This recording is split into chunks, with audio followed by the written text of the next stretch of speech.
राकेश टिकैत इस वर्ष 26 जनवरी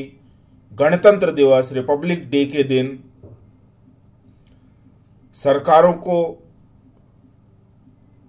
tractor march की, ट्रैक्टर चलाने की, यानी दिल्ली में ट्रैक्टर लाके दिल्ली को घेरने की या एक तरह से दिल्ली को बंधक बनाने की, लोगों को यानी उनके घरों से ही ना निकल पाए, इस तरह की धमकी भरे लहजे में अब वो आ गया है। राकेश टिकैत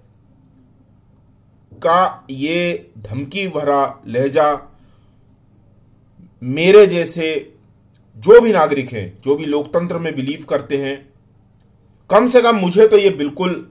सहन नहीं हो रहा है और मुझे लगता है किसी को भी नहीं होना चाहिए। जिन लोगों का भी लोकतंत्र में बिलीव है, जो एक पूरे विश्वास के साथ अपनी गवर्नमेंट को चुनते हैं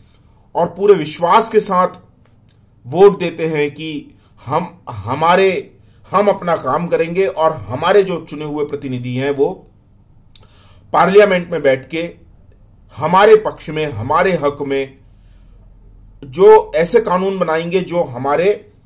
कल्याण के लिए हो, राष्ट्र हित में हो, लोगों के कल्याण में काम करते हो। लेकिन गणतंत्र दिवस जो किसी भी एक ऐसे स्वतंत्र देश का स्वाभिमान हो सकता है, उस पर किसी भी तरह की धमकी देना या ट्रैक्टर मार्च की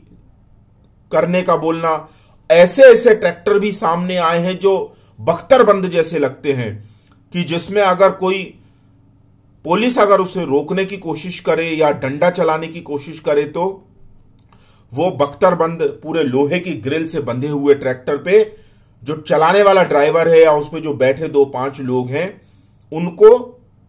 पुलिस की कार्रवाई से बचाया जा सके और ट्रैक्टरों को दिल्ली तक ले जाया जा सके। ये पहली बात तो मैं आपको यह बता दूं कि मैं विरोध का विरोधी नहीं हूं, लेकिन मैं उतना ही प्रबल विरोधी हूं कि अगर कोई सड़क रोकता है,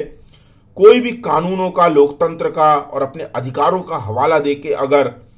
साधारण व्यक्ति को, कॉमन मैन को, लोगों को, परिवारों को, ऑफिस जाने वालों को, स्कूल जाने वालों को, अस्पताल जाने वालों को अगर रोकता है, सड़क रोकता है या घर, दफ्तरों से वापस घर आने वाले लोगों को घर नहीं आने देता है, तो वो अपराध की श्रेणी में आता है। मुझे बिल्कुल समझ में नहीं आ रहा है मोदी जैसी ताकतवर सरकार जिसके पास 300 सीटें हैं, लाखों कार्यकर्ता हैं, आरएसएस के अनुशासित कार्यकर्ताओं की फौज है, राष्ट्रपति भी आरएसएस से हैं, हमारे माननीय गृह मंत्री भी आरएसएस से हैं, कितने ही जो भारत के महत्वपूर्ण की पोस्ट कहलाती, महत्वपूर्ण पद कहलाते, उन पर आरएसएस के समर्थक या आरएसएस से निकले हुए महानुभाव हैं जो इन पदों को सुशोभित कर रहे हैं। ऐसे लोगों के सामने मुझे समझ में नहीं आ रहा 5-10 हजार, 20 हजार खालिस्तानी समर्थक, गुंडे, उपद्रव पसंद, सड़क जाम करने वाले, सड़कें लाल करने वाले, आगजनी करने वाले, किसानों के नाम का सहारा लेके इतना उपद्रव, इतना उद्दंड क्यों कर रहे हैं। पहली बात तो मैं ये बता दूं कि मैं किसानों का विरोध नहीं कर रहा हूं, लेकिन मैं किसी भी तरह के, मैं अपने लिए भी, मैं खुद शिक्षक हूं। 22 मार्च से हम शिक्षकों के पास कोई ट्यूटर्स के पास कोई बच्चे नहीं है। इस लोकतंत्र में, इस लॉकडाउन में वैसे भी हम लोगों के लिए, पहले भी हम लोगों के लिए काम मुश्किल रहे। लॉकडाउन में तो लगभग बहुत से ऐसे प्राइवेट कोचिंग इंस्टीट्यूट, संस्थान हैं, छोटे मोटे स्कूल हैं, मिशनरीज नहीं, छोटे मोटे स्कूल हैं, वो आज बिल्कुल सड़कों पे आ गए हैं। लेकिन आप उनका कहीं भी ऐसा विरोध नहीं देखेंगे, बल्कि कईयों की तो संपत्तियां भी बिकने की नौबत आ गई है। और वहीं पंजाब का भरा पेट किसान जिनके गोदामों में गेहूं सड़ जाते हैं, बल्कि इन पे तो ये आरोप लगते हैं कि गोदामों में, एफसीआई में अनाज भंडारण गृह में अनाज जानबूझकर गलाया सड़ाया जाता है ताकि ये शराब माफिया को सस्ते दामों में सरकारों पे दबाव बना के, एफसीआई पे दबाव बनाकर वो सस्ते दामों में बेच दिया जाए,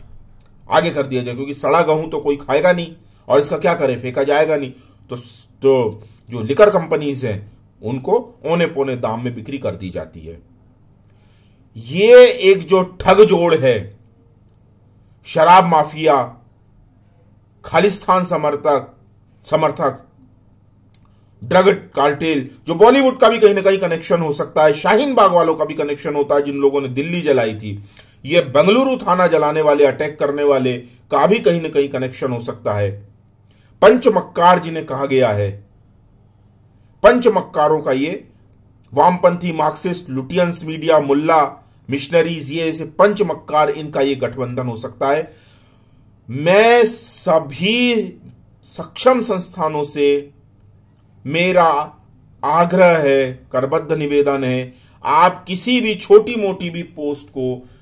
सोशल मीडिया को या किसी व्यक्ति को आप कहीं हल्के में ना लें। मैं आपको ये एक पोस्ट बता रहा हूं, इसमें लिखा गया है, हम तो 26 जनवरी को उस चैनल को देखेंगे जो गणतंत्र दिवस के साथ ट्रैक्टर मार्च दिखाएगा। हम तो 26 जनवरी को उस चैनल को देखेंगे जो गणतंत्र दिवस के साथ ट्रैक्टर मार्च दिखाएगा। ये सुखबीर ओलख जी फेसबुक पर मेरे फेसबुक मित्र हैं, सोशल मीडिया पर मेरा इनका संपर्क है। मैं इनके सभी पोस्टों को लगभग समर्थन देता हूं, कहीं विरोध आता है वो भी विरोध देता हूं, लेकिन मैं इस पोस्ट पे मैं ये वीडियो बनाने के लिए मजबूर हो गया। मैं किसी भी तरीके से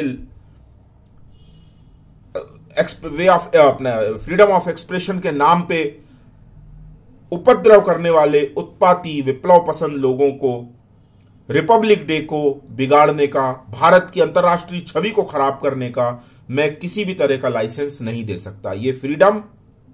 फ्रीडम ऑफ स्पीच नहीं है, ये आपकी स्वतंत्रता, दूसरे की स्वतंत्रता को हनन कर रही है। वैसे ही दिल्ली 2 करोड़ लोगों की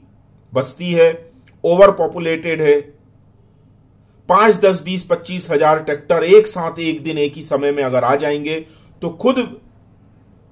दिल्ली के वाहन लगभग 20 लाख, वैसे तो उस दिन वाहन शायद नहीं निकलेंगे, 20 लाख से ज्यादा भी वाहन हो सकते हैं, मुझे इसका आइडिया नहीं है, लेकिन एक साथ इतने बड़े 4 पहिया वाहन ट्रैक्टर का जो कम से कम 20 स्क्वायर फीट की जगह तो घेरता होगा, आप सोचिए सड़कों पर कितनी रेलमपेल हो जाएगी। यही दिल्ली वालों से मेरा,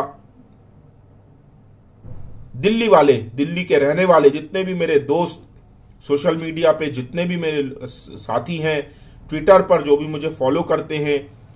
या यूट्यूब पर जो मुझे मेरे वीडियो देखना पसंद करते हैं, जिनको मेरा कंटेंट पसंद आता है, उन सभी लोगों से मैं कह रहा हूं कि मुझे सपोर्ट भी करें, लाइक भी करें, और जितना हो सकता है आप बैंक के माध्यम से समर्थन देने की भी कोशिश करें, क्योंकि राष्ट्रवादियों को वैसे भी बहुत सी परेशानी आती है। तो इस वीडियो के माध्यम से मैं यही कहना चाहूंगा कि आप दिल्ली में रहने वाले लोग इन खालिस्तानियों को बिल्कुल बर्दाश्त ना करें। जो लोग आपके घर के सामने से सड़कें जाम कर रहे हैं, पुलिस थानों में आप कंप्लेंट कीजिए। EFIR करने वाले, जिन लोगों को भी EFIR का नॉलेज है वो EFIR करें, मतलब सॉफ्टवेयर नेट के थ्रू FIR करें। जिन लोगों को कुछ ना आता हो वो कम से कम काली पट्टियां लगाएं, अपने घरों में, दफ्तरों में, चौराहे पे खालिस्तान का झंडा जलाएं। आपको विरोध करना है, अगर आपके सामने किसी ऐसे व्यक्ति का अगर ट्रैक्टर आके खड़ा हो जाए जो सड़क जाम कर रहा है, उसको हवा निकाल दीजिए, उसकी विनम्र भाषा में बोलिए उससे, लेकिन कहिए आपकी मैं आपको इसके आगे नहीं जाने दूंगा या इसके आगे नहीं जाने दूंगी मैं आपको। आप उसके हवा निकाल दीजिए या उसके ट्रैक्टर में ताला लगा दीजिए, या आप सड़कों पे पुलिस के मदद के साथ, पुलिस के साथ आप भी कुर्सियां लगा के बैठ जाइए। अगर पुलिस ने वहां पे बैरिकेडिंग लगा के रखी है तो उस बैरिकेडिंग को पार ना करने दीजिए। आप पुलिस वालों को उस दिन समर्थन कीजिए, पुलिस वालों के साथ आइए, पुलिस वालों को चाय शरबत, नाश्ता और भजिए वगैरह खिलाइए मिलकर। बाहर ढोल बज रहे हैं, शोर इसमें आ सकता है, तो मैं अपना वीडियो यहीं पर रोकता हूँ। भारत माता की जय। लेकिन आपको रोकना होगा, आपको विरोध करना होगा।